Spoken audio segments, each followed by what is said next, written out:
ओम शांति।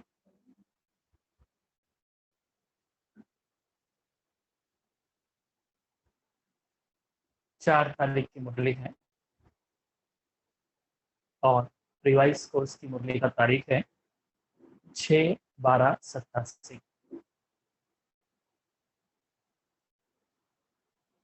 तो आज बाबा ने सिद्धि का आधार श्रेष्ठ वृत्ति इस विषय पर बाप दादा ने मुरली चलाई है।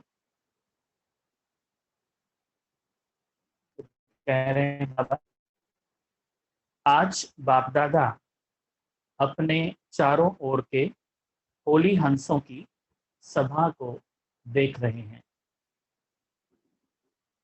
हर एक होली हंस अपनी श्रेष्ठ स्थिति के आसन पर विराजमान है।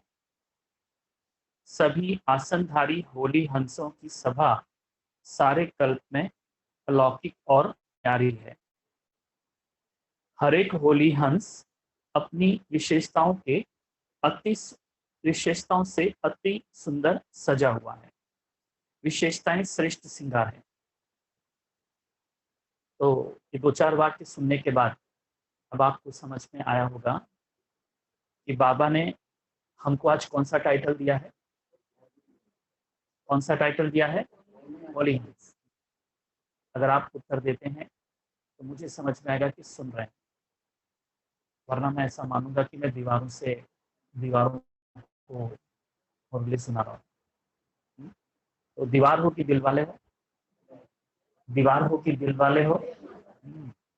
तो दीवारों में तो आवाज होती नहीं। तो क्या समझ कर बैठे हो अपने आप को आज? होली हंस। और आज बाप दादा भी आपको इसी दृष्टिकोण से देख रहे हैं कि मैं होली हंसों की सभा देख रहा हूं। सभी आसनधारी होली हंसों की सभा सारे कल्प में अलौकिक और न्यारी है।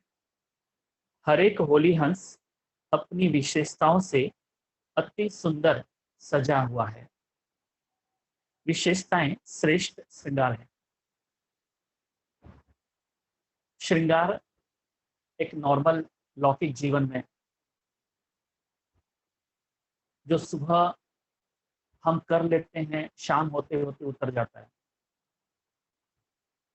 वो श्रृंगार सारा दिन भर भी शायद नहीं टिक पाता है।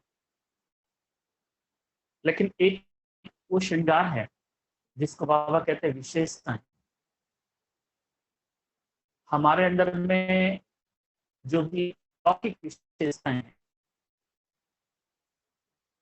और जहां तक अलौकिक विशेषता की बात है, देखिए, एक होती है लौकिक विशेषता और दूसरी होती है अलौकिक विशेषता।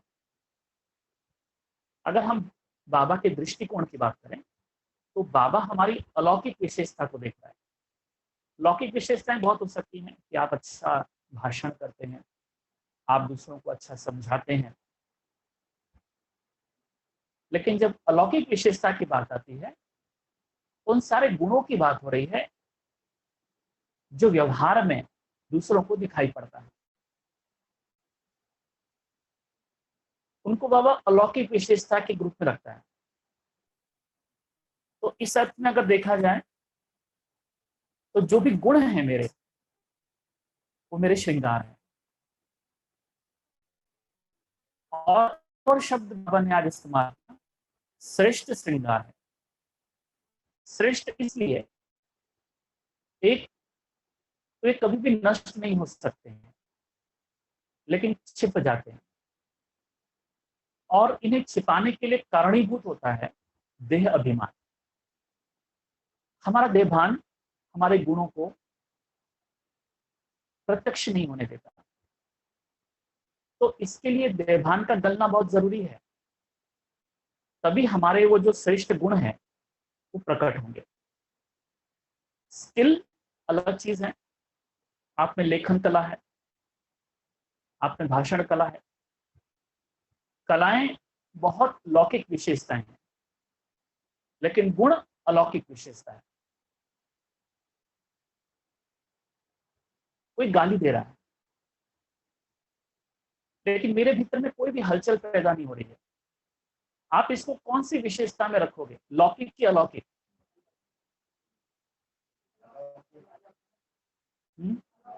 लौकिक। मेरे में सफाई करने की, मैं बहुत चीजों को बहुत अच्छी तरह साफ करता हूँ, ये लौकिक विशेषता है कि अलौकिक? ठीक है, सुन रहे हैं, समझ रहे हैं? ताकि उदाहरण मैं इसलिए दे रहा हूं ताकि आप इस बात को समझ सकें। मैं एक इलेक्ट्रीशियन हूं, तो ये मेरी लौकिक विशेषता है कि अलौकिक? लौकिक। फिर है कि सिचुएशन कैसी भी हो, लेकिन मैं हर एक से मधुर शब्दों में बात करता हूं, ये लौकिक है कि अलौकिक? समझे बात को? तो इन अलौकिक विशेषताओं को ही बाबा ने आज विशेषताएं कहा, और ये जो विशेषताएं बहुत श्रेष्ठ हैं, क्योंकि ये विशेषताएं तुम्हारी भीतर की बहुत आंतरिक हैं, और ये विशेषताएं परमानेंट भी होती हैं लेकिन छिप जाती हैं। जैसे आपको बताया, हमारे देभान के कारण ये विशेषताएं छिप जाती हैं। तो विशेषताएं श्रेष्ठ श्रृंगार है। सजे सजाए होली हंस कितने प्यारे लगते हैं। बाप दादा हर एक की विशेषताओं का श्रृंगार देख हर्षित होते हैं। श्रृंगारे हुए सभी हैं, क्योंकि बाप दादा ने ब्राह्मण जन्म देते ही बचपन से ही विशेष आत्मा भाव का वरदान दिया। नंबरवार होते भी नंबर भी विशेष आत्मा है। अब बाबा कह रहे हैं कि बाबा के घर में हर आत्मा क्या है, विशेष है। कोई ना कोई इसमें विशेषता भरी हुई है।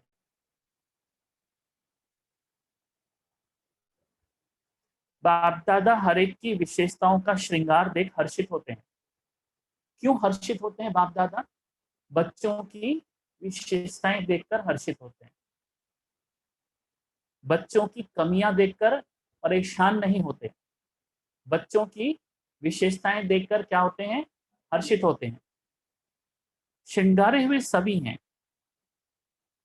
ब्राह्मण परिवार में चाहे लास्ट नंबर हो, लेकिन विश्व की अनेक आत्माओं के अंतर में वह भी विशेष गाए जाते हैं। इसलिए कोटों में कोई, कोई में भी कोई गाया हुआ है।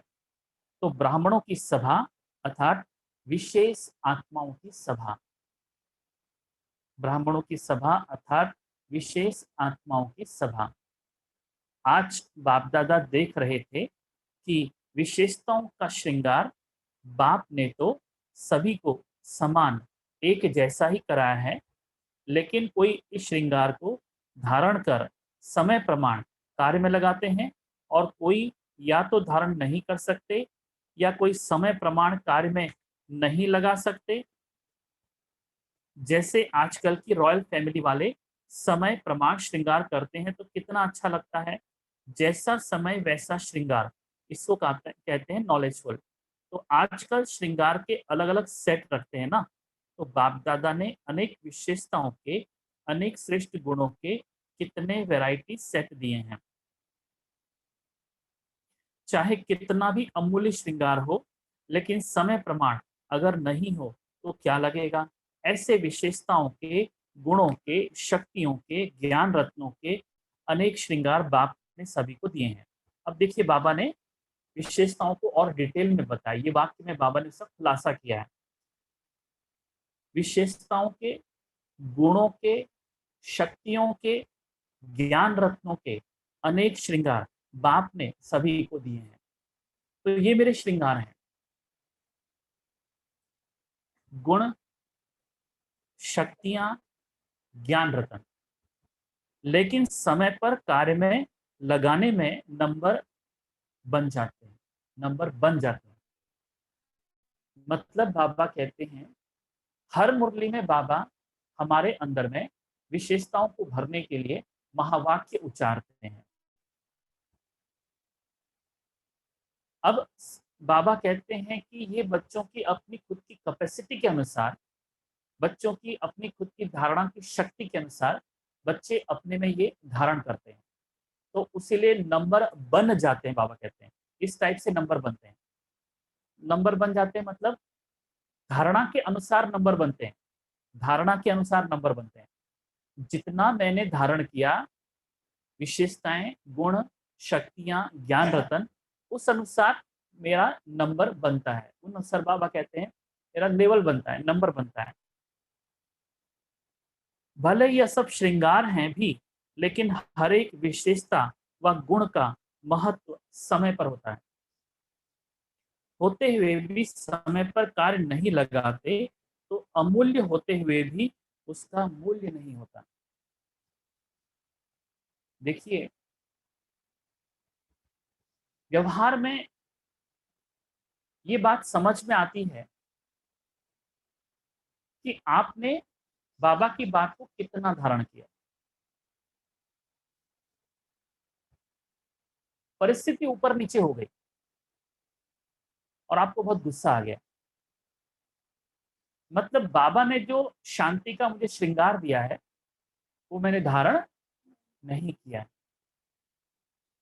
और दूसरी बात, हमारी शांति प्रैक्टिकल हो, ये केवल सैद्धांतिक ना हो, सिद्धांतों की ना हो, केवल सिद्धांतों की बात ना हो, सिद्धांत ना हो कि भाई शांति ऐसी होती है, शांति वैसी होती है।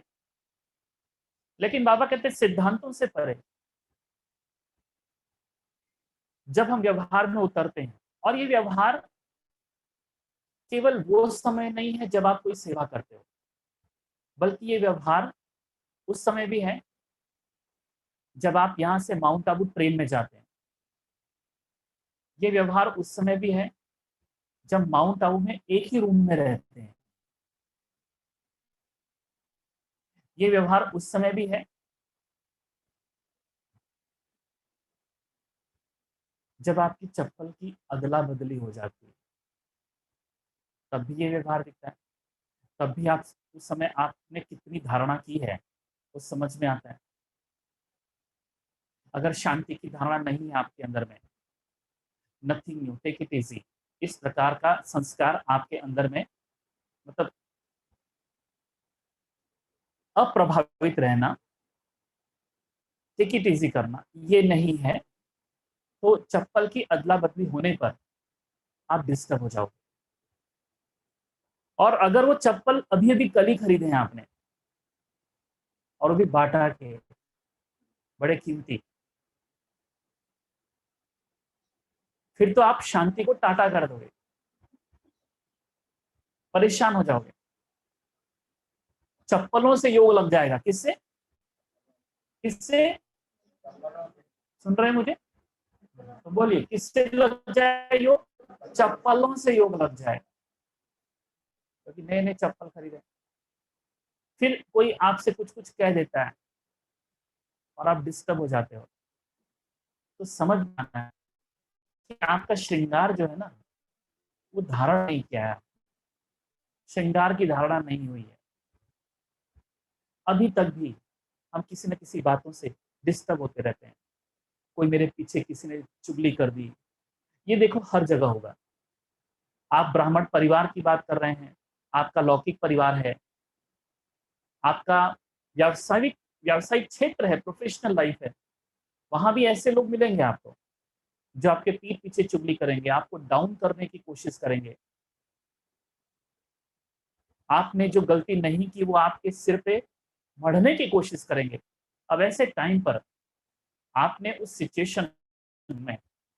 सिचुएशन को बहुत शांति से हैंडल किया, लेकिन शांति से किया, तो ये आपका श्रृंगार हुआ कि नहीं? हम्म, ये श्रृंगार। इसलिए मैंने कहा कि देखिए, हमारी हर बात प्रैक्टिकल हो। तो सोचो उस सिचुएशन में अपनी मनसा को शांत रखना या मनसा ऑटोमेटिकली शांत होना, ये श्रृंगार की धारणा की बात हुई। मतलब कितने भीतर तक शांति पहुंची है। एक है शांति बड़ी चिचड़ी है, उखड़ी उखड़ी है, कोई कुछ बोल देता है और आपका दिमाग पारा गर्म हो जाता है।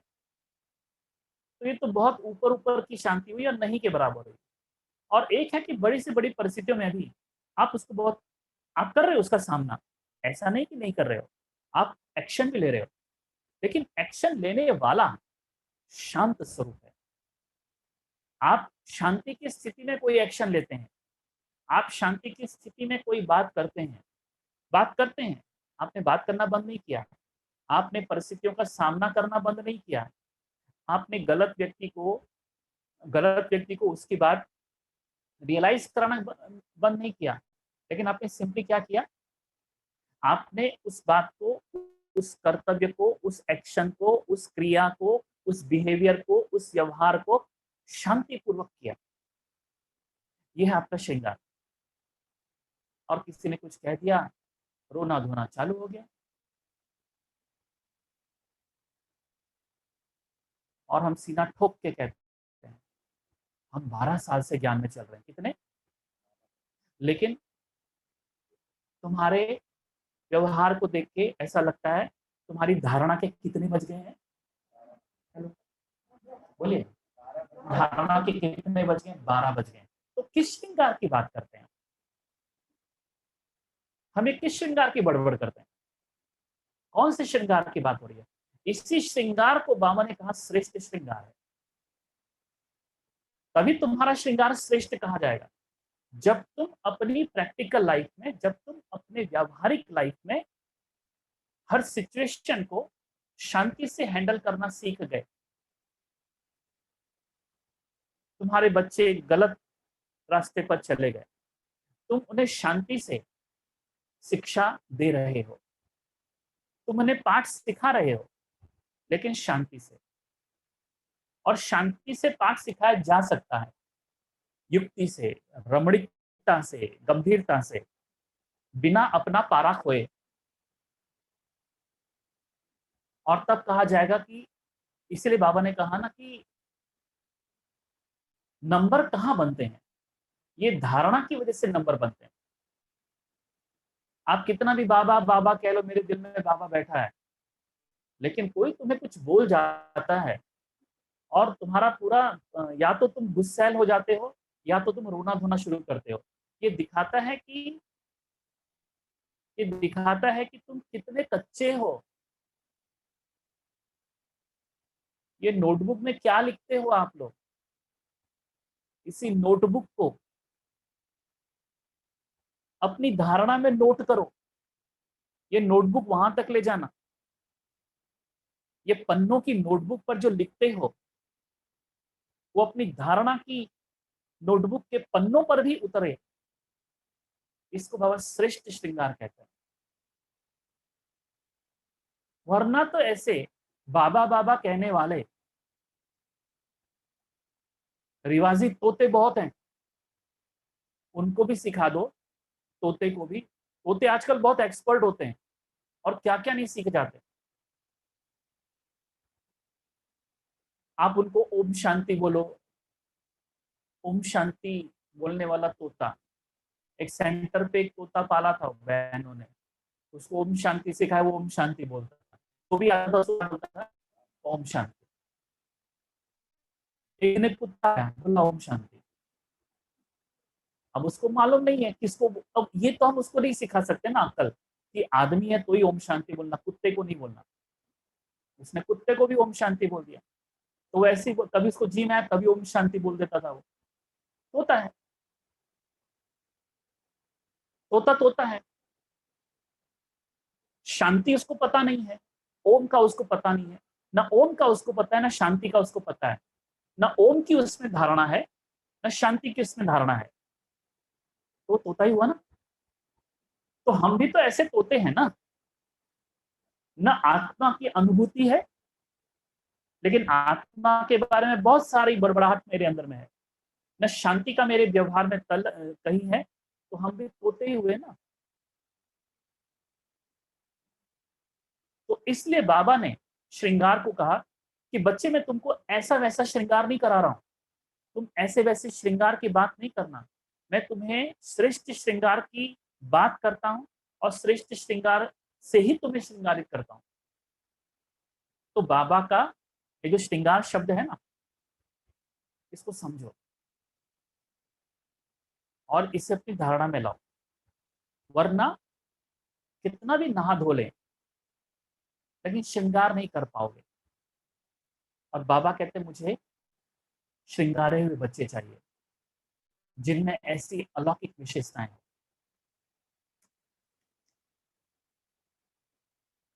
ऐसे विशेषताओं के, गुणों के, शक्तियों के, ज्ञान रत्नों के अनेक श्रृंगार बाप ने सभी को दिए हैं। भले यह सब श्रृंगार भी हैं, लेकिन हर एक विशेषता व गुण का महत्व समय पर होता है। होते हुए भी समय पर कार्य नहीं लगाते तो अमूल्य होते हुए भी उसका मूल्य नहीं होता। देखना है अपने आप को कि जब कोई सिचुएशन आई तो मैं अंदर में कैसा महसूस कर रहा था, और इस पर निर्भर करेगा कि धारणा कहां तक पहुंची है, भीतर तक।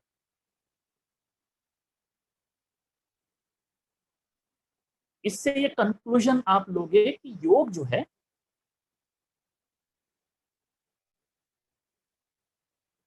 उसका कुछ असर नहीं हो रहा है मुझ पर, क्योंकि मेरा योग बहुत काम चलाऊ है। जब आप काम चलाऊ, टाइम पास करने वाला, रियली आपकी अभ्यास में आपकी आत्मा नहीं है, अभ्यास में दिल नहीं है, तो वो परिवर्तन नहीं लाता। तो आपके अंदर में धारणा जो है वो आपके अभ्यास की ताकत से आती है। तो आपका अगर अभ्यास केवल काम चलाऊ है, टाइम पास वाला है, तो वो ज्यादा काम नहीं करेगा, जिसको कहते हैं बेअसर योग। आप योग ही ऐसा कर रहे हो कि जो आपको समय पर आपके आंसू तक नहीं रोक सकता है। आपको इतनी अक्ल तक नहीं देता कि मैं कैसा मूर्ख हूं, 2 टके की बातों पर रो रहा हूं। जब इतनी अक्ल भी आपके अंदर में उस समय नहीं आ सकती, नहीं टपक सकती, तो काहे के योगी हैं हम तो रोगी हैं। योगी नहीं है, क्या है? रोगी हैं। इसलिए क्लास में योगी और रोगी दोनों बैठे हुए, यहां पर योगी और रोगी दोनों बैठे हुए हैं। योगी का चित्त जो है, जिसको वक्त है अचल अडोल, लिखते हो बार बार आप नोटबुक में, वरदान लिखते हो, क्या करते हो लिख करके? जब तुम खुद में ही अचलता और अडोलता नहीं देख पाते तो तुम्हारी आंखें भी नहीं है ये देखने की। तो बजाय उस व्यक्ति को देखने की जिसने तुमसे कुछ कहा, तुम उसे देखो ना कि जिसको कहा गया। तो आपके अंदर में अभी भी ज्ञान नहीं गया है, नहीं गया है। वो आपके रक्त तक नहीं गया है, आपकी चमड़ी तक गया है, रक्त तक उसने प्रवेश नहीं किया है, हृदय तक उसने नहीं, आपकी कोशिकाओं में, शरीर के हर कोशिका में, शरीर के हर छोटे से छोटी कोशिका में नहीं पहुंचा है। इसलिए मैंने कहा यहां 2 लोग बैठे हुए हैं, एक रोगी और दूसरा योगी। एक रोगी और दूसरा योगी। तो मुझे देखना है कि अगर, और ये कहां मुझे चेक करेगा, आपको ऐसे नहीं मालूम पड़ेगा बैठ करके भाई स्कैन करो मेरे। आप अपने व्यावहारिक प्रैक्टिकल लाइफ को देखिए। कल उसने मेरे से ऐसे बात की और मैं अंदर में डिस्टर्ब हो गया। भले मैंने चेहरे से नहीं दिखाया कि मैं डिस्टर्ब हूं, पर अंदर में मैं डिस्टर्ब हो गया। रोगी की रोगी की योगी, रोगी की योगी, रोगी।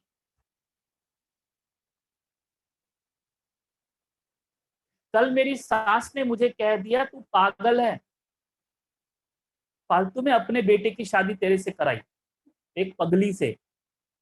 और मैं, मेरा दिमाग खराब हो गया ये सुनकर।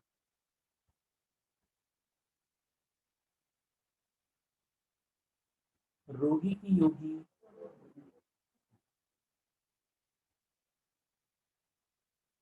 किसी ने कह दिया आपके आपका पूरा खानदान है, पागलों का खानदान है। और मुझे रोना आ गया, क्योंकि आप लोग समझते बड़ा अच्छा। लेकिन प्रैक्टिकल में हमारे जीवन में ऐसा नहीं होता है। क्यों? क्योंकि रोगी से योगी बनना ये एक जर्नी है, एक यात्रा पर। हम एक रोगी की तरह बाबा के घर में आते हैं और योगी बनकर निकलते हैं। योगी हमारा लक्ष्य है, रोगी हमारी वस्तु स्थिति है। वर्तमान स्थिति जहां पर मैं खड़ा हूं तो वो रोगी की स्थिति है, मुझे बनना है योगी।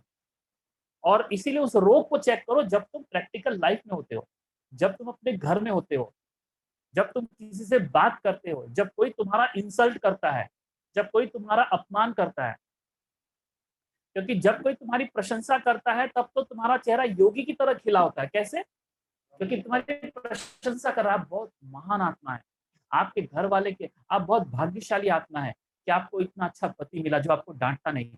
आपका चेहरा खिल जाता है और ऐसा लगता है योगी। लेकिन फिर क्या कहता है कि आपका पति के स्क्रू थोड़ा मेरे को ढीला लग रहा है, कोई कह देती है पड़ोसन, या आपकी पत्नी थोड़ी सी स्क्रू ढीले वाली लगती है, और फिर आप डिस्टर्ब हो जाते हैं। तो ये जो डिस्टर्बेंस मेरे भीतर में, मैं देखिए, मैं ब्रह्मा कुमार कुमारियों की बात कर रहा हूँ। तो अंदर में जो आप डिस्टर्ब हो जाते हो, तो इसका मतलब आप अंदर में रोगी हो। और कई सालों से जब अगर रोग लगे, अगर आप इसको नहीं मिटाते हो, अगर आप इसको नहीं मिटाते हो, तो रोग को अगर नहीं मिटाते हो तो रोग जानलेवा हो सकता है। मतलब पूरी तरह आपको इतना वो एक्सट्रीम में ले जाएगा कि आपको डॉक्टर के पास जाके डिप्रेशन की गोलियां खानी पड़ेंगी। सोचो, एक ब्रह्मा कुमारी डॉक्टर के पास जाके डिप्रेशन की गोलियां खाए, इससे ज्यादा, इससे ज्यादा दयनीय स्थिति, इससे ज्यादा दयनीय स्थिति और क्या हो सकती है। हम विश्व को शांति की बात करते हैं। देखिए, आप सर्दी के लिए गोली खा रहे हो, आप बॉडी पेन के लिए गोली खा रहे हो, एसिडिटी के लिए गोली खा रहे हो, वो ठीक समझ में आता है। लेकिन आप डिप्रेशन के लिए गोली खा रहे हो, टेंशन के लिए गोली खा रहे हो, ये ये बड़ी हंसी की बात है ना। और आपने 1016,108 बार लिखा है, मैं शांत स्वरूप आत्मा हूं, मैं विश्व कल्याणकारी आत्मा हूं, मैं बाबा के नूरे रत्न। अभी लिखा था ना आप लोगों ने, 16,108 बार लिखा था, 108 बार लिखा था, जो भी लिखा था, लिख कर लेके भी आ गए थे। और वो आसान भी है लिखना, लेकिन दिल की स्लेट पर कहीं नहीं लिखा था। 16,108 बार लिखा था, मैं शांत स्वरूप आत्मा हूं। पर जब मेरी सहेली ने मुझे ऐसा बोला कि तुम पागल हो, तो गंगा और जमुना दोनों बहने लगे। रोगी की योगी, रोगी। तो अपने आप को आज चेक कर लो, अपने आप को चेक करो कि मैं ये रोगी क्यों हूं, मैं क्यों हूं। रोने की अपेक्षा, रोने की अपेक्षा देखना शुरू करो, उसको देखना शुरू कि मैं किस बात, क्या सोच कर रोती हूँ, मैं क्या सोच कर रोता हूँ। मेरे मन में उस वक्त क्या ख्याल आता है जब कोई व्यक्ति मुझसे कुछ कहता है। ये ख्याल जो है ना आपके अंदर में आता है, यही आपका शत्रु है, यही आपका दुश्मन है। The enemy is with in, it is not outside, it is with in you. आपके अंदर में आपका दुश्मन है। कहते हैं ना, आत्मा ही अपना मित्र है, आत्मा ही अपना शत्रु है। बाबा कहते हैं रोने धोने वाले मुझे अच्छे नहीं लगते,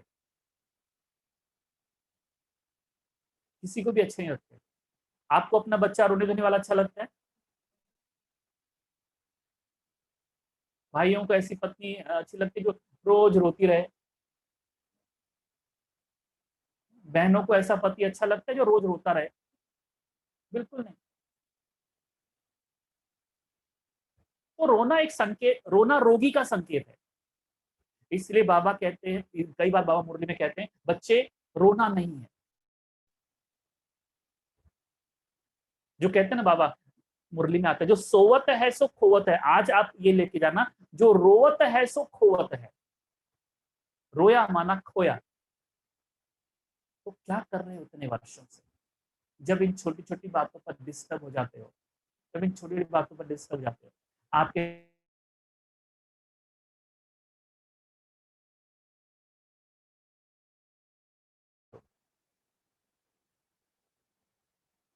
बेटे को हॉस्पिटल में एडमिट किया, रोना धोना चालू।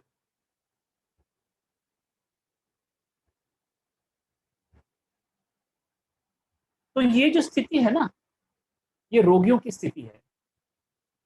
इतनी बड़ी बड़ी 4 पेज की मुरली सुनते हो आप, क्या फायदा जब अपने को आप देखने की ताकत नहीं रखते हो, जब आप अपने को अपने गरिमा में झांक कर देखने की शक्ति आप में नहीं आती है, तो ये 4 पेज की मुरली सुनने का कोई मतलब नहीं है। ये तो सिर्फ खाली नाटक हो गया। ये 4 पेज की मुरली सुननी है, माना सुननी है। सुनो नहीं,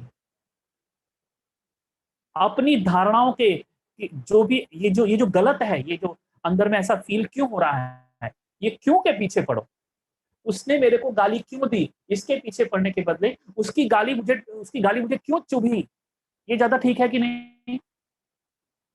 एक रोगी क्या सोचता है, उसने मेरे को गाली क्यों दी। एक योगी सोचता है, मेरे को उसकी गाली क्यों लगी। दोनों में अंतर है। एक रोगी सोचता है, उसने मेरे को गाली क्यों दी, उसने मेरे बारे में उल्टा सुल्टा क्यों बोला। एक योगी कहता है, उसकी उल्टी सुल्टी बात मेरे को चुभी क्यों। दोनों में अंतर है। एक रोगी के जो ख्याल है वो अलग टाइप के होते हैं। उसने मेरे को गाली दे दी, जबकि जबकि मैंने ऐसा कुछ भी नहीं किया था, चालू रोना धोना। ये रोगी के विचार है। जैसे किसी ने गाली दी, उसके अंदर में ऐसा विचार आ जाता है। योगी कहता है, योगी के अंदर वो गाली देता है, योगी कहता है बच्चा है, बेबी है, 60 साल का बेबी है, 45 साल का बेबी है, शादीशुदा बेबी है, मैरिड बेबी। सुना है नाम आपने कभी? Married Baba and married baby. ये जो आजकल के हस्बैंड वाइफ है ना, ये ऐसी हैं, मैरिड बाबा मैरिड बेबी। आपस में देखो कैसे झगड़ते हैं, जैसे बच्चे झगड़ते हैं। तो दे आर बेबीज। तो जैसे किसी ने गाली दी, योगी के अंदर में विचार आ जाता है, बेबीज। अब अब उसके अंदर में कुछ भी फीलिंग जनरेट नहीं होगी। अब वो अंदर में डिस्टर्ब फील नहीं करेगा। तो इसलिए मैंने कहा, जब भी आपकी लाइफ में एक ही चीज चेक करना, इसने मेरे को उल्टा कहा, इसने मेरे को ब्लेम किया, इसने इसने मेरे पैसे चुराए, इसने मेरे को धोखा दिया, मेरे अंदर में क्या हो रहा है। मेरे मेरे को दुश्मन जैसा लग रहा है, उसको मार दूं जैसा लग रहा है, ये मेरे सामने आए तो 2 थप्पड़ मार दूं ऐसा लग रहा है। क्या लग रहा है अंदर में, क्या लग रहा है, उसको चेक करो। और अगर आप इस वे से अपने आप को चेक करना शुरू करेंगे, ऐसा मेरे को क्यों लग रहा है, और ये लगना गलत है। आप भूल जाओगे जिसने आपको गाली दी, भूल जाओगे जिसने आपको धोखा दिया, भूल जाओगे जिसने आप पर ब्लेम किया। अब आपके अंदर एक ही टारगेट रह गया, ये अंदर में क्यों हुआ, ऐसा क्यों हुआ मेरे को। और जब ये जब क्यों की अंदर में क्यों लगती है, तब पुरुषार्थ का बिगुल बजता है, तब शहनाई बजती है पुरुषार्थ। इस क्यों को अंदर ले जाओ, इस क्यों को उस पर मत चिपकाओ, इसने गाली दी, उस क्यों को वहां ले जाओ कि जिसको गाली दी गई, उसको गाली क्यों लगी। आपने दी, मेरे को क्यों लगी, क्यों लगी, मेरे को क्यों लगी, इसकी क्यों, पूछो अपने आप से। बैठो योग में, पूछो मेरे को ऐसा क्यों हुआ, क्यों हुआ, क्योंकि मैंने ऐसा सोचा, क्योंकि मैंने ऐसा फील किया, ऐसे। इसको कहते हैं आत्मनिरीक्षण, आत्म परीक्षण। फिर मैंने ऐसा सोचा, ये देखो मैंने कैसे गलत सोचा, इस गलत सोच की वजह से मेरे को रोना आया। अगर ये तरीका रखोगे ना, ये ट्रेंड रखोगे ना, you are a yogi, you are a yogi. सफेद कपड़े और बैच नहीं चाहिए योगी के लिए, मुंडन नहीं चाहिए, कमंडल नहीं चाहिए, खड़ाऊ नहीं चाहिए, गिरवे वस्त्र नहीं चाहिए, घर गृहस्थी का त्याग नहीं चाहिए, एटीट्यूड चाहिए, एटीट्यूड चाहिए। ये वृत्ति जिसको बाबा कहते हैं, इस टाइप की वृत्ति अगर आ गई, आपके आसपास जो हो रहा है, मुझे अंदर में क्या फील हो रहा है, अगर इस तरीके से आपको अंदर में झांकना आ गया, सोचना आ गया, अवलोकन करना आ गया, निरीक्षण करना आ गया, परीक्षण करना आ गया, आप धीरे धीरे आप धीरे धीरे योगी बनना शुरू हो गया। आप बाहर से क्या भी करते हो, धन कमाते हो कि क्या करते हो, इट इज इररिलेवेंट। इंपॉर्टेंट है attitude. So attitude makes a yogi. वृत्ति से योगी बनता है, वृत्ति से योगी बनता है। तुम्हारी कृति में तुम्हारी वृत्ति छिपी हुई है, बस यही श्रेष्ठ श्रृंगार का भेद है। ये आधार शिला मैंने आपको बताई।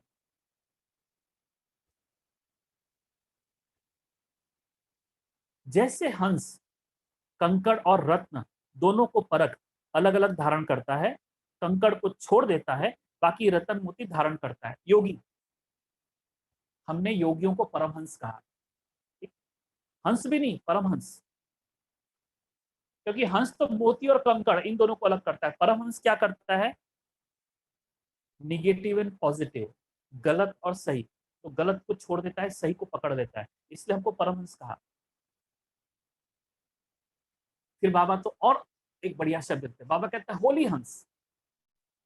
आज तारीख तक पूरी दुनिया में परमहंस शब्द प्रसिद्ध है, लेकिन होली हंस पहली बार बाबा के मुख से हमारे लिए निकला है। हम परमहंस नहीं कहलाते, दुनिया में बहुत परमहंस शब्द लगकर उनका नाम है, हम होली हंस है। होली हंस, सिर्फ हंस नहीं, होली हंस। होली माना, होली माना पवित्र। हाँ, उत्तर देते तो मुझे लगता है आप लोग जागे हुए, उत्तर नहीं देते तो मुझे लगता कोई ना कोई सो गया है। वो हॉस्पिटल में तो बहुत सारे बेड्स होते हैं, तो फिर मुझे लगता है एक बेड हो गया, तैयार हो गया, इसलिए उत्तर देना। ऐसे होली हंस अर्थात समय प्रमाण विशेषता व गुण को परख कर वही समय पर यूज करे। यूज करो, गाली जब देता है अपनी उस विशेषता को यूज करो, अपने अंदर देखो मेरे को गाली क्यों पिंच हुई, मेरे को रोना क्यों आया, मेरे को दुखी क्यों हुआ, क्यों मैं डिस्टर्ब हो गया, क्यों मेरे को खाना खाने का मन नहीं हुआ, क्यों मैं रूठ गया, क्यों मैं खाना छोड़कर चला गया, वगैरह वगैरह वगैरह वगैरह वगैरह। ये पूछो, ऐसे क्यों की क्यों लगाना, समझा? ऐसे क्यों की क्यों लगाओ, और छोड़ो पुरुषार्थ। क्योंकि बाबा बाबा बोल रहे हो, लाल लाइट को देख रहे हो, शिव बाबा तू मेरा परम मित्र है, तू मेरा परम पिता है, छोड़ो। तुम जिसको परम पिता कहते हो उसकी संतान की लायकी भी हमने हासिल नहीं की है। उस परम पिता परमात्मा की संतान रोती है क्या? जिसे जिसे उसका पिता परमात्मा के रूप में मिल गया, उसकी आंखों में आंसू किसी भी परिस्थिति में नहीं आ सकते, सवाल ही नहीं है। तो तुम्हारी ये जो बड़बड़ाहट कमेंट्री के रूप में होती है योग में, इसका कोई मूल्य नहीं है। झकझोरो अपने को, नींद से उठाओ, चार पन्नों के दीवाने मत हो जाओ। अपनी खुद की चेकिंग करो, अपनी खुद की चेकिंग करो, बहुत इंपॉर्टेंट है।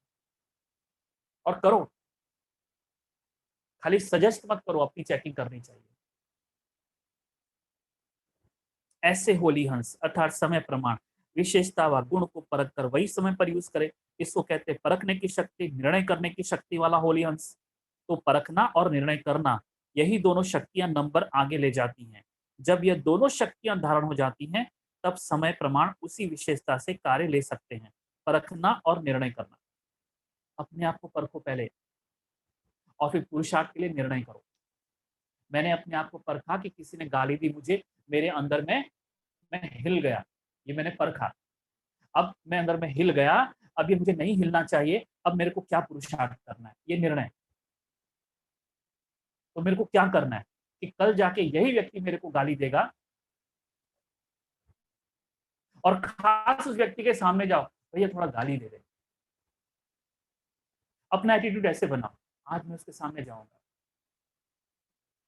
फिर देखो अपने आप को, पूरी दुनिया में यही हाल है सबका।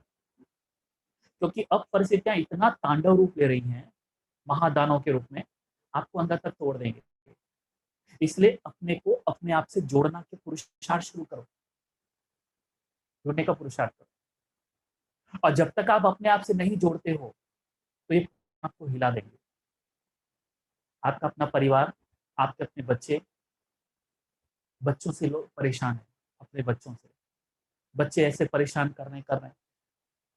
और यही बात तो बाबा कई सदियों से कह रहा है, कई वर्षों से कह रहा है। बच्चे इन बच्चों में मोह नहीं रखो, इन बच्चों में प्रेम रखो, बच्चों से प्रेम करो, बच्चों से मोह नहीं रखो। क्योंकि जब आप बच्चों से मोह रखते हैं तो एक्सपेक्टेशन इतनी ज्यादा होती है, वो आपकी एक्सपेक्टेशन पर खरा नहीं उतर सकते हैं। और जब आपकी एक्सपेक्टेशन पर वो खरा नहीं उतरते हैं तो आप डिस्टर्ब हो जाते हैं। तो भले वो पति की बात हो, बहू की बात हो, सास की बात हो, इस बात को अंदर तक कर लो। इसलिए बाबा ने कहा ना कि आज बाबा जो पॉइंट उठा रहा है धारणा की, श्रीमत की, श्रेष्ठ मत की, अपने भीतर की धारणा को चेक कर, ये चेकिंग बहुत इंपॉर्टेंट है। तो आज की तारीख में अगर मैंने अपने भीतर चेकिंग नहीं किया तो मेरे ही अपने लोग, ऑफिस से डिस्टर्ब होकर लोग हमारे पास आते हैं। 30-32 सालों का अनुभव है, मेरे ऑफिस में डिस्टर्ब हुए, मेरे को ही लोग बोलते हैं, मेरे को ही लोग टारगेट करते हैं, मेरी ही लोग हंसी उड़ाते हैं। तो हम हमेशा उनसे कहते हैं कि आपको ये जो पिंच होने की आदत कब से लग गई है? भले वो हंसी उड़ाए ना, उड़ाने दो ना, आप भी उनकी हंसी में शामिल हो जाना। एक ही चीज है, देखो, अगर आप उनकी हंसी में शामिल हो जाओ ना, उनकी हंसी की जो, उनका जो आपको पिंच करने का जो एटीट्यूड है ना, वो जीरो हो जाता है। पर यही तो नहीं समझते ना हम। जिंदगी भर हम ऐसे परिवार में रहते हैं, जिंदगी भर उन बच्चों के पीछे, परिवार के पीछे ऐसे रहते हैं कि अंत में हमारा ऐसा हाल होता है, उन्हीं लोगों से हमें दुख होता है। और यही तो 1936-37 से बाबा कहते हैं, बच्चे थोड़ा बाहर निकल, बाहर निकल मतलब, लेकिन नहीं, नहीं तो बाबा भी क्या करेगा, साक्षी हो जाएगा, साक्षी हो जाएगा बाबा। और अंत में बाबा कहते हैं कि मेरा रूप धर्मराज का होगा, मेरा रूप बाप का नहीं होगा। अभी बाप के रूप से समझा रहा हूं, अभी बाप के रूप से समझा रहा हूं, लेकिन अंत में मेरा बाप का रूप नहीं होगा, अंत में मेरा धर्मराज का रूप होगा। तो यही बात मुझे अपने भीतर में क्या करनी है, पक्की कर लेनी है कि मुझे जल्दी से जल्दी इस पुरुषार्थ को शुरू करना है। बाहर कुछ हुआ, अंदर मेरे को क्यों हो रहा है ऐसा, बाहर कुछ हुआ, अंदर मेरे को क्यों हो रहा है, मेरे बेटे ने कुछ कहा, अंदर में क्यों हो रहा है, पति ने कुछ कहा, अंदर में क्यों हो रहा है, परिवार वालों ने कुछ कहा, लौकिक परिवार ने कहा, अलौकिक परिवार ने कहा, मैं जहां काम करता हूँ उसने मुझे कुछ बोल दिया। कई कुमारियां हमारे पास आती हैं, हम उस ऑफिस में नहीं जाएंगे क्योंकि वहां है ना, पर्टिकुलर जो व्यक्ति है ना, वही हमको बोलता रहता है, वही हमको बोलता रहता है। एक बार हम विक्रोली में क्लास कर रहे थे तो वहां पर एक कुमारी आई, तो वो बोली कि मुझे आपसे बात करनी। मैंने कहा हो, कहा कि हमारे ऑफिस में ऐसे ऐसे हैं, हमको ही टारगेट करते हैं, हमको ही बोलते हैं कि ऐसा क्या वैसा क्या। हमने कहा सिंपल चीज है कि आपको वो चुभता क्यों है, आप उनकी बात को हंसी में ले लो, अब मुस्कुरा दो। कोई बोले तुमने ऐसी गलती की, लड़ो मत, हाँ पता नहीं मेरा दिमाग कहाँ चला गया था, कितना अच्छा है ना। सामने वाला आपको, नहीं नहीं मैंने गलती नहीं की, एक्चुअली ऐसा था ना तो इसलिए मैंने ऐसी गलती की, ये लड़ो मत। ये व्यक्ति दुखी होगा, पर मैं पहले व्यक्ति की बात करूं जो कह रहा है कि हाँ मेरा दिमाग पता नहीं आज कहाँ चला गया, इजीली एक्सेप्ट कर लिया आपने। ओके, अब क्या होगा ना, अब क्या होगा कि ऐसा व्यक्ति आगे बहुत सुखी रहेगा। मैं जिस व्यक्ति की बात कर रहा हूँ, जिस टाइप से सोचने की बात कर रहा हूँ, ऐसा व्यक्ति बहुत सुखी रहेगा।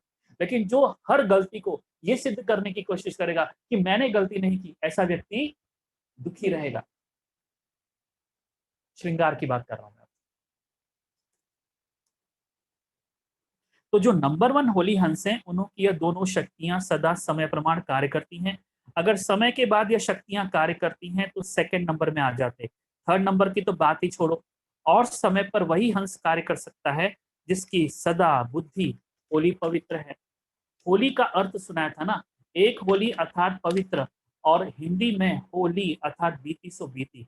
तो जिनकी बुद्धि होली अर्थात स्वच्छ है, और सदा ही जो सेकंड जो परिस्थिति बीत गई हुआ होली, यह अभ्यास है, ऐसी बुद्धि वाले सदा होली अर्थात रूहानी रंग में रंगे हुए रहते हैं, सदा ही बाप के संग के रंग में रंगे हुए हैं। तो एक ही होली शब्द 3 रूप से यूज होता है, जिसमें तीनों ही अर्थ की विशेषताएं हैं, अर्थात जिन हंसों को यह विधि आती है वह हर समय सिद्धि को प्राप्त होते हैं। तो आज बाप दादा होली हंसों की सभा में होली हंसों की यह विशेषता देख रहे हैं। चाहे स्थूल कार्य व रूहानी कार्य हो, लेकिन दोनों में सफलता का आधार परखने और निर्णय करने की शक्ति है। देखो बहुत इंपॉर्टेंट बात बाबा ने आज बताई। क्या कहा, आपका लौकिक और अलौकिक कार्य, आपका बिजनेस, आपकी नौकरी, आपका परिवार, आपका व्यवसाय, इन दोनों में अगर आप सफलता देखना चाहते हैं तो 2 शक्तियों को अपना बेस बनाओ। कौन सी 2 शक्तियां? परखने और निर्णय करने की शक्ति। इसके लिए सबसे पहला क्या करना, आप देखिए, आप आपकी परखने की शक्ति कहाँ से शुरू होनी चाहिए, अब आप बताएंगे। आपकी खुद की परखने की शक्ति कहाँ से शुरू होनी चाहिए?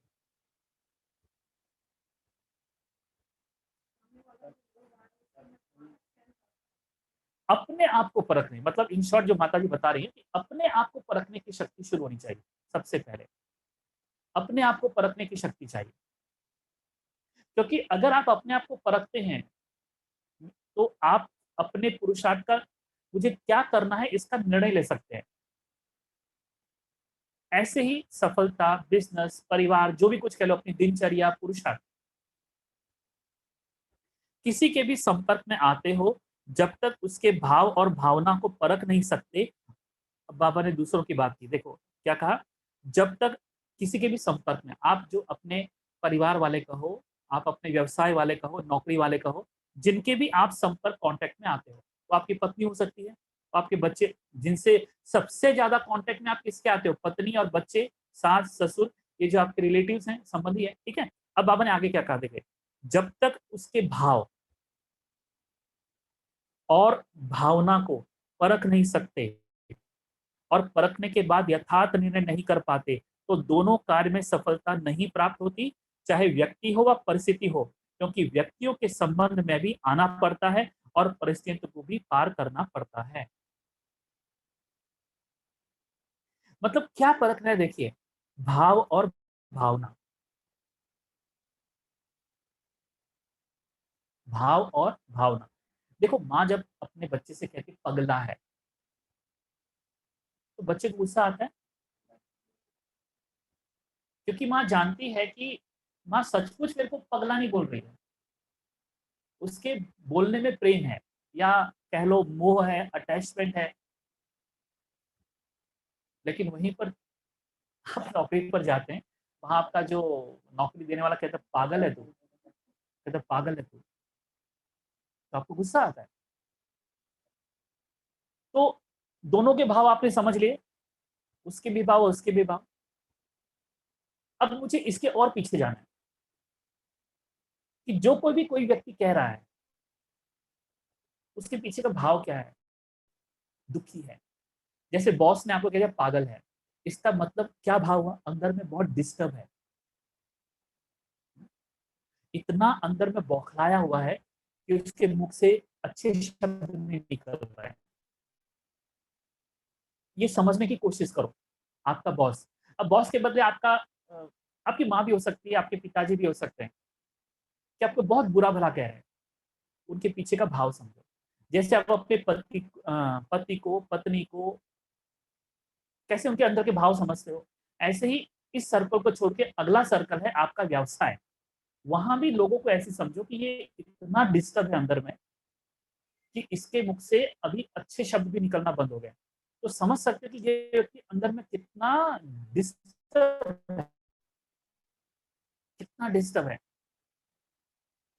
समझो कोई माँ अपने बच्चे को ही पीट रही है, तो समझ जाना है कि इसके अंदर में गुस्सा इस लेवल तक पहुंच गया है, उसकी निर्णय शक्ति भी नहीं रहेगी वो किसको पीट रही है। और सुना है ना आपने, बच्चे को पीटते पीटते उसने मार दिया, ऐसे भी केसेस हम सुनते हैं कि बच्चे को पीटते पीटते मार दिया, बच्चे को पानी में फेंक दिया, गुस्सा आया बच्चे को पटक दिया, सिर पटक दिया, ऐसे कई हम सुनते हैं। तो ये समझा दो कि उस व्यक्ति के अंदर में गुस्सा किस हद तक चला गया, उसने अपनी निर्णय शक्ति, मतलब आपका एक गुस्सा आपकी खुद की निर्णय शक्ति को कितना खत्म कर सकती है।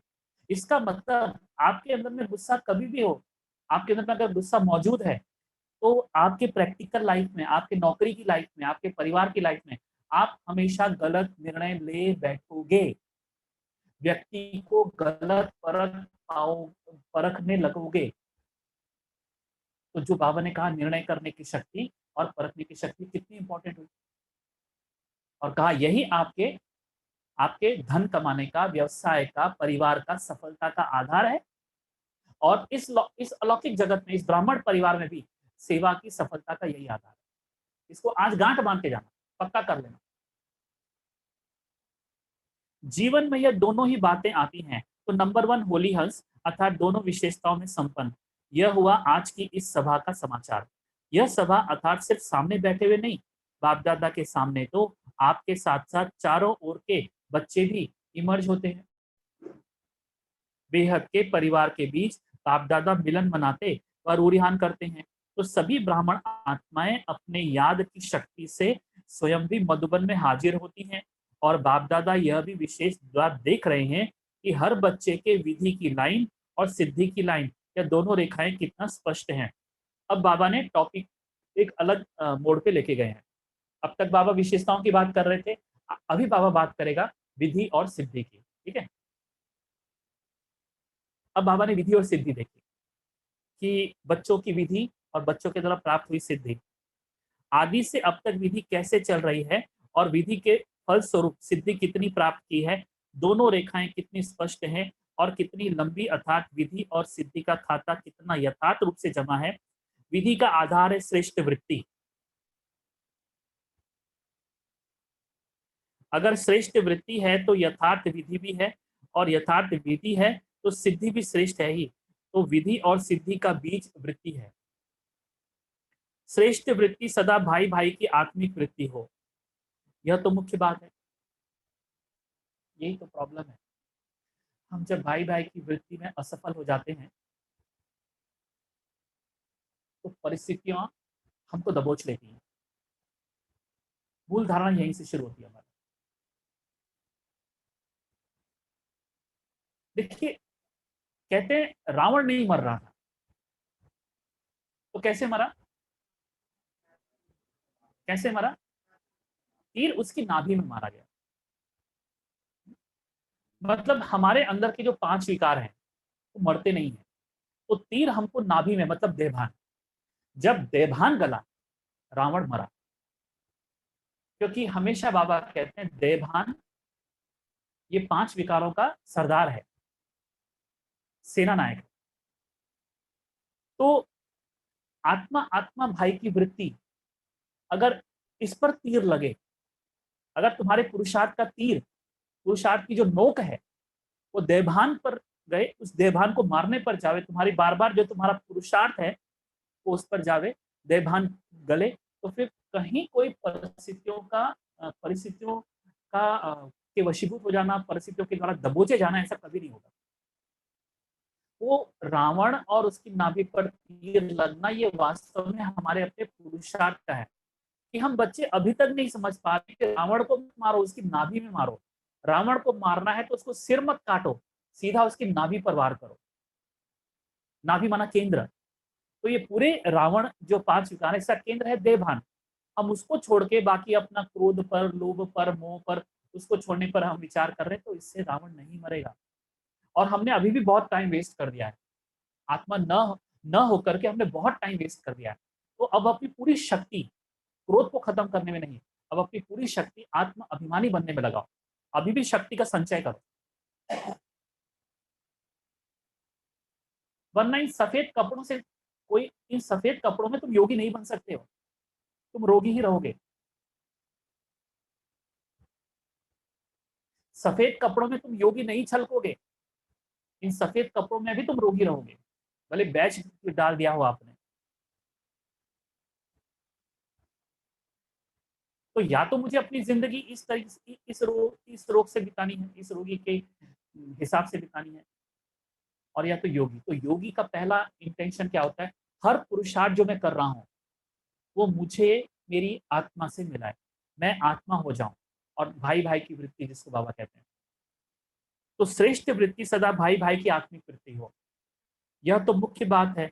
लेकिन साथ साथ संपर्क में आते हर आत्मा के प्रति कल्याण की, स्नेह की, सहयोग की, निस्वार्थपन की निर्विकल्प वृत्ति हो, निर्व्यर्थ संकल्प वृत्ति हो।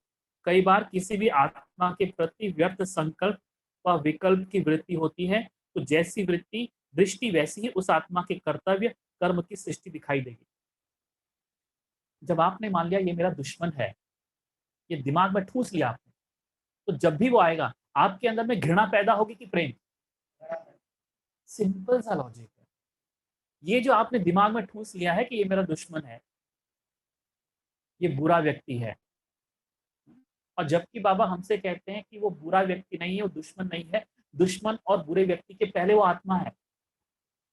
दुश्मनी और बुराई उसके ऊपर देहभान का कलेवर है, वो देहभान है उसका। देहभान की वजह से उसके गंदे विकार हैं, कुदृष्टि है, या बदला लेने की भावना है, या तुमको धोखा देने की भावना है, तुमको चीट करने की भावना है, चीटिंग वगैरह, ये सब उसके देहभान की वजह से। लेकिन देहभान के पीछे एक देही भी तो है ना, मूल तो वो देही है। लेकिन वो देही अपने आप को देह मान रहा है, देही अपने आप को देह मान रहा है, इसलिए उसके व्यवहार में ये असुरियता है।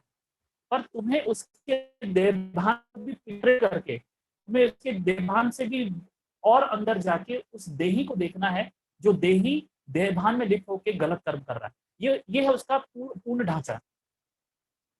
शरीर, शरीर के अंदर आत्मा, तो तुम्हें आत्मा तक पहुंचना है। इसलिए बाबा कहते हैं ना, शरीर को ना देखो, आत्मा को देखो। मतलब क्या हुआ, इस शरीर के अंदर तुम्हें आत्मा का अनुभव हो। कोई भ्रिकुटी के बीच में घूर घूर के नहीं देखना हमको। कईयों का बहुत प्रॉब्लम हो जाता है, वो कहते हैं हम देखते हैं भ्रिकुटी के बीच में। मैंने कहा नहीं, ऐसे नहीं होता आत्मा का पुरुषार्थ, ऐसे नहीं होता है। तुम न भी देखो उसकी भ्रिकुटी में, तुम न भी देखो उसको चेहरे में, तुम्हें उसके भीतर में आत्मा, आत्मा आत्मा बोलती हुई, आत्मा सूंघती हुई, आत्मा चलती हुई, आत्मा सुनती हुई तुम्हें महसूस होता है। इसको कहते हैं आत्मा अभिमान।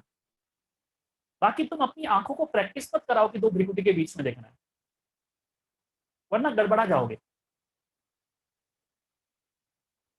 वो प्रैक्टिस बहुत ही सुपरफिशियल प्रैक्टिस है, सरफेस पर है।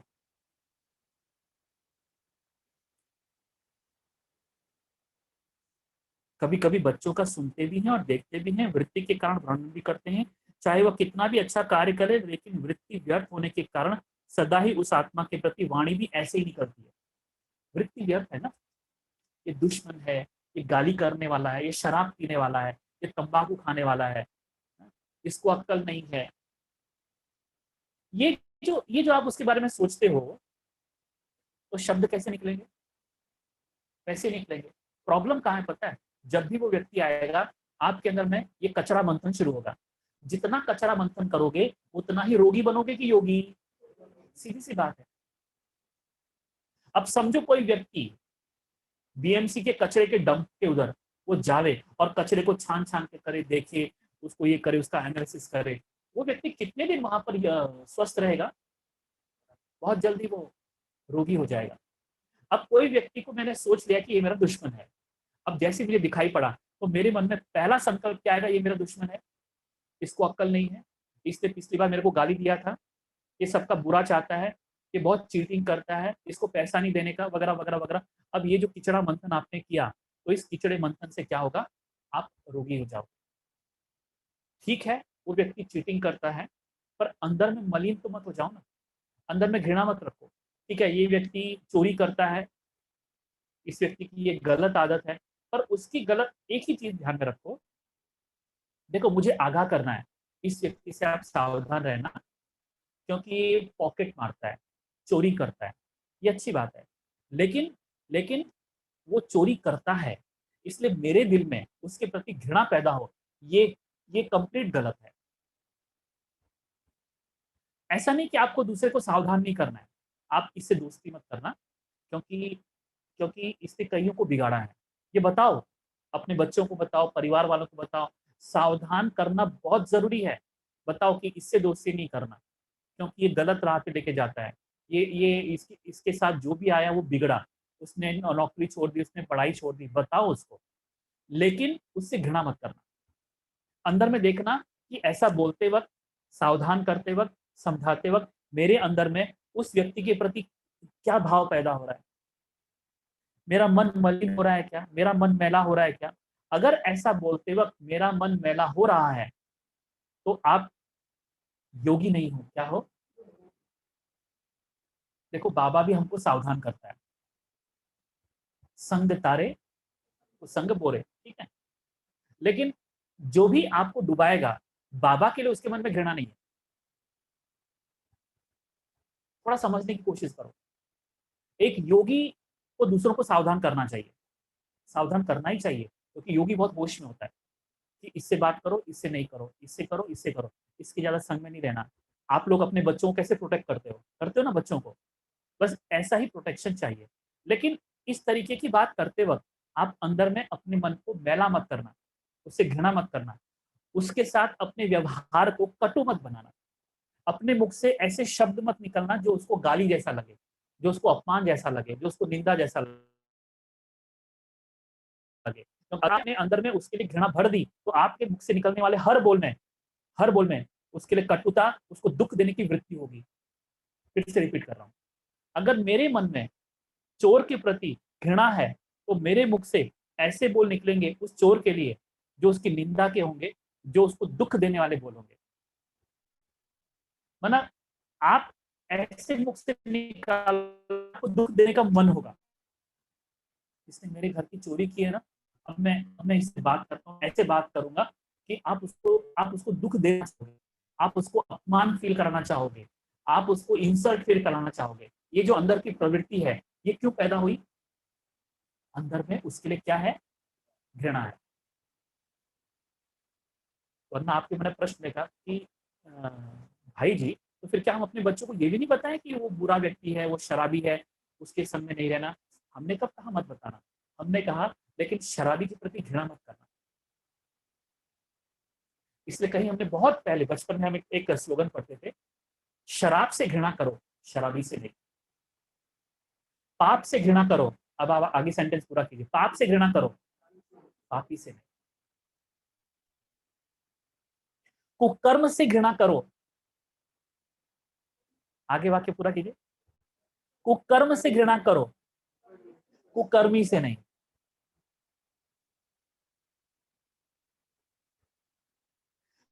क्रोध से घृणा करो, क्रोधी से नहीं।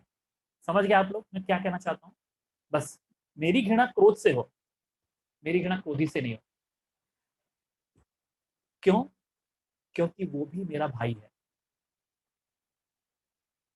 यहाँ पर कोई भी जो माँ बाप यहाँ पर बैठा है, वो ये बोल सकता है कि मेरे बच्चों में कोई कमी नहीं है? कौन ऐसा माँ बाप यहाँ पर बैठा है?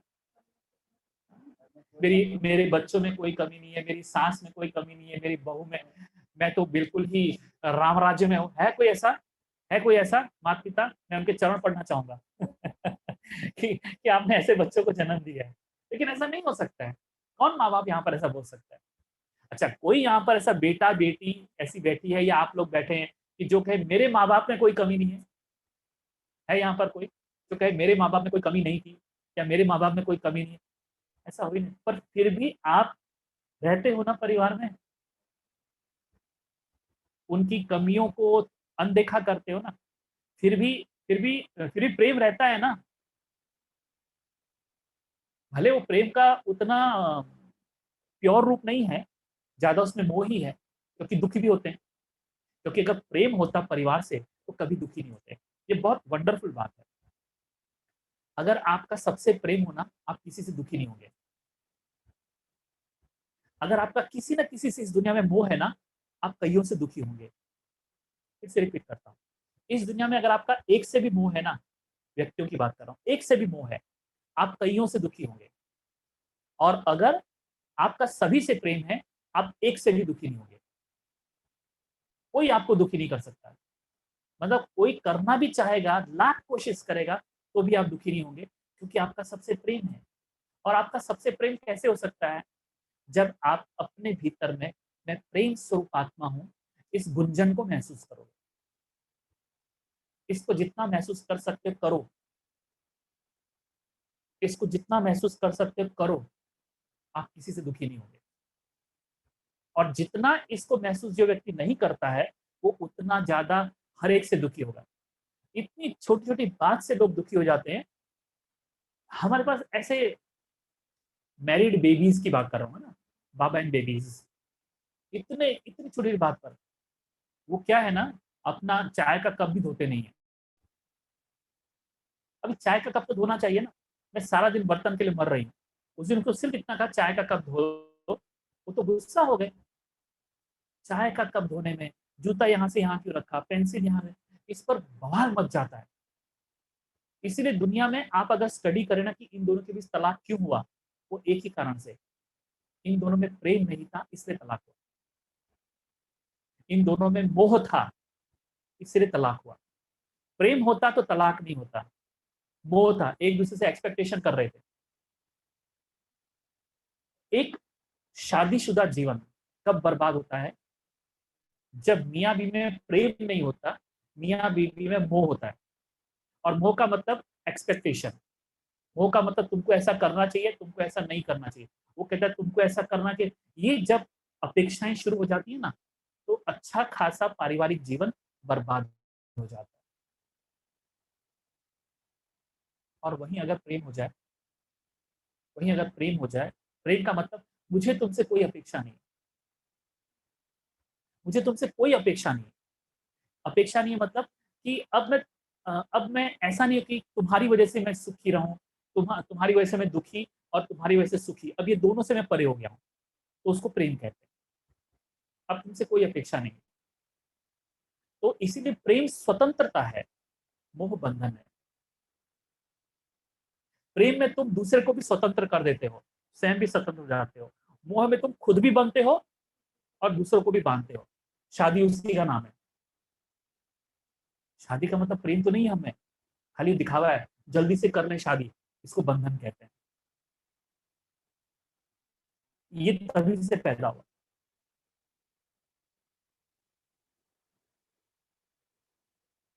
अगर किसी संबंध संपर्क में श्रेष्ठ वृत्ति के बजाय मिक्स है, तो भले कितनी भी विधि अपनाओ, लेकिन सिद्धि नहीं होगी, क्योंकि बीज है वृत्ति और वृक्ष, विधि और फल है सिद्धि।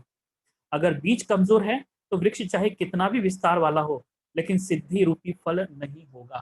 ताड़ का पेड़ देखो कितना बढ़ जाता है, लेकिन हवा का एक छोटा सा झोंका उसको क्या कर देता है, गिरा देता है। ताड़ का पेड़, नारियल का पेड़। लेकिन वहीं देखो एक घास होती है, तूफान पर तूफान लग जाते हैं, एक चीज दुनिया में नहीं उखड़ती, वो है घास। सब उखड़ जाती है।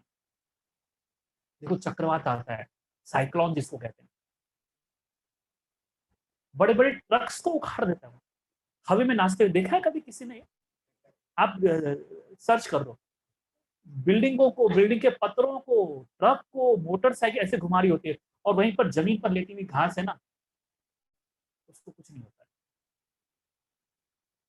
क्यों? क्योंकि घास में क्या है, घास में क्या फ्लेक्सिबिलिटी है, जमीन को पकड़ के रखती है, मतलब धारणा। धारणा का मतलब मैं आत्मा हूं, इस जमीन को पकड़ कर रखता हूं। तो जो ये लगने वाले तूफान है ना, इन तूफानों में तुम्हें कुछ नहीं होगा। ये हमारी जमीन है, हमारी सबसे मजबूत जमीन है। मैं आत्मा हूं। इसी को बाबा ने कहा आसन, आसनधारी आत्मा। इसी वृत्ति और विधि के ऊपर बाप दादा बच्चों के प्रति विशेष रुझान कर रहे थे। एक होती है अभिमान की वृत्ति, दूसरी होती है अपमान की वृत्ति। तो जो स्वमान में स्थित होता है और दूसरों को स्वमान देने वाला होता है, उसमें यह दोनों वृत्ति नहीं होगी, न अभिमान की न अपमान की। यह तो करता ही ऐसा है। अब सुनो हमारे संकल्प कैसे होते हैं। यह तो करता ही ऐसा है, यह तो होता ही ऐसा है। तो यह भी रॉयल रूप का आत्मा का अपमान है। स्वमान में स्थित होकर स्वमान देना, इसको कहते हैं पहले आप करना, समझा? और इस स्वमान भी ना एक पाखंड ना हो। कुछ लोग खाली डायलॉग सीख जाते हैं, और वो डायलॉग इतने अनइंटरेस्टिंग लगते हैं ना, हर एक को बोलते रहेंगे तुम श्रेष्ठ आत्मा हो, तुम महान आत्मा हो। और कोई इसको थप्पड़ मार देना, उसका पारा, अब वो नहीं बोलता तुम महान आत्मा हो जिसने मेरे को थप्पड़ मारा।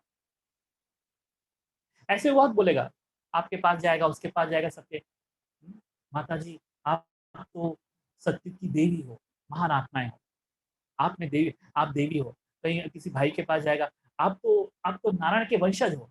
कोई इसको थप्पड़ मार दे, फिर नारायण और देवी सब बाजू में निकल जाती है,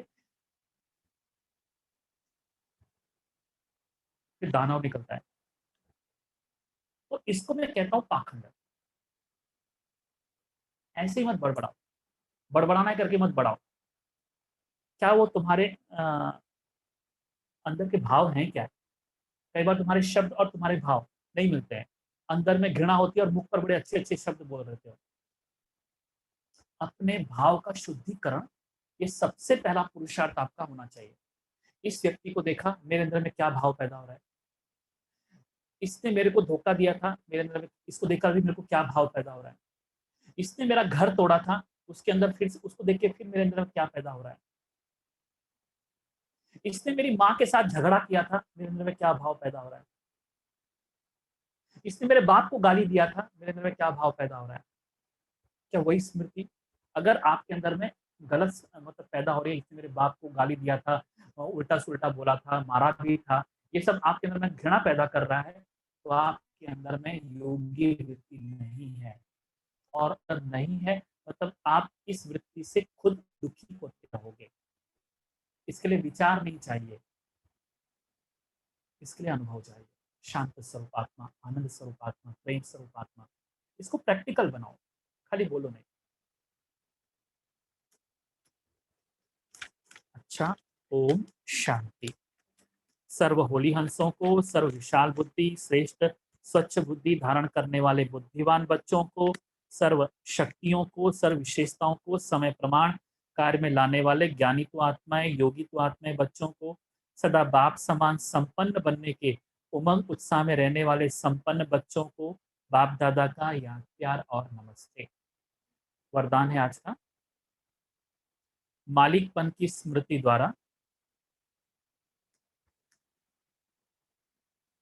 हाईएस्ट अथॉरिटी का, मालिकपन की स्मृति द्वारा हाईएस्ट अथॉरिटी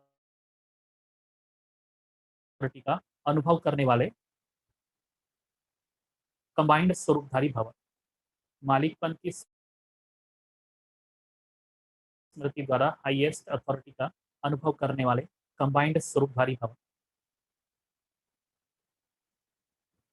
देखिए समझा रहे हैं बाबा इसको। पहले अपने शरीर और आत्मा के कंबाइंड रूप को स्मृति में रखो। शरीर रचना है, आत्मा रचता है। इससे मालिकपन स्वतः स्मृति में रहेगा। मालिकपन की स्मृति से स्वयं को हाईएस्ट अथॉरिटी अनुभव करेंगे, शरीर को चलाने वाले होंगे। दूसरा, बाप और बच्चा शिव शक्ति के कंबाइंड स्वरूप की स्मृति से माया के विघ्नों को अथॉरिटी से पार कर लेंगे। सुविचार है आज का। विस्तार को सेकंड में समाकर, विस्तार को सेकंड में समाकर ज्ञान के सार का अनुभव करो। विस्तार को सेकंड में समाकर ज्ञान के सार का अनुभव करो और कराओ।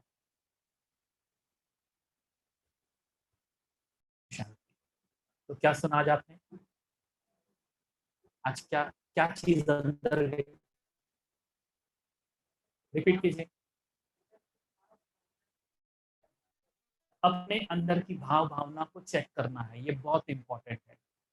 दूसरे को चेक नहीं करना है, अपने उस व्यक्ति को देखकर मेरे अंदर में क्या भावना आ रही है, उस भावना को जस्टिफाई करना है, सही है या गलत है। इसी को कहते हैं होली हंस। ओके, और किसको, कौन सी बात?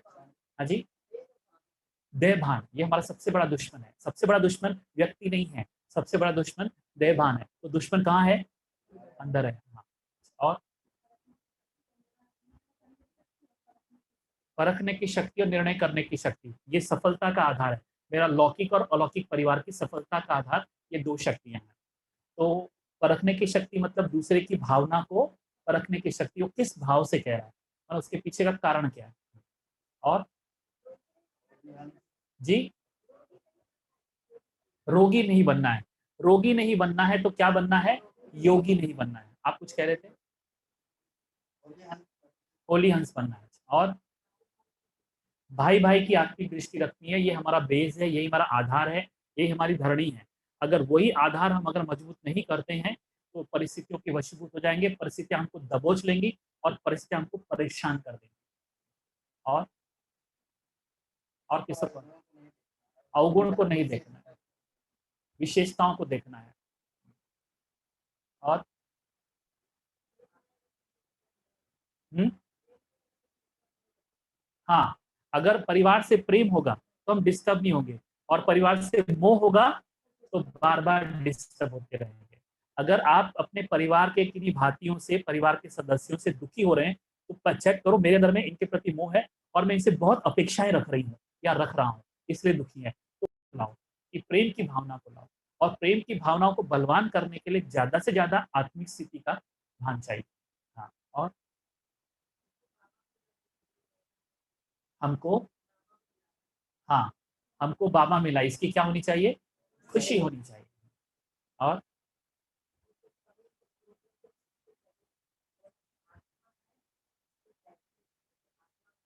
हाँ, जब भी किसी को देखते हैं उसका देह भान से पैदा होने वाले संस्कार उसके और अंदर जाए कि वो अभी वो संस्कार नहीं है, संस्कार को नहीं देख करके उस आत्मा को देखें।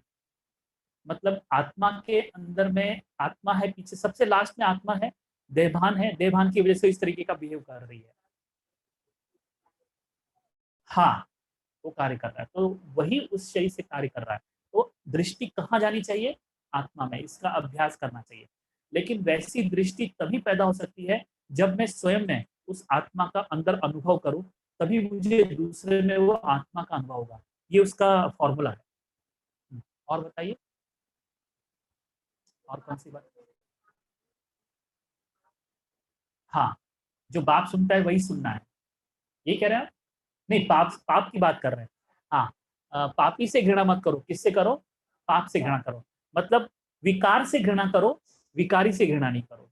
इसका मतलब ये हुआ। तो इस दुनिया में सभी लोग विकारी हैं, ठीक है, और इन सभी विकारियों के अंदर क्या बैठा है? विकार। तो विकार से घृणा करो ना, विकारियों से। तो क्या होगा? आपस में मनमुटाव नहीं होगा, और उसके द्वारा की हुई गलत हरकतों का हमारे अंदर में कहीं कोई परेशानी उसके अंदर पैदा नहीं। ये गंगा जल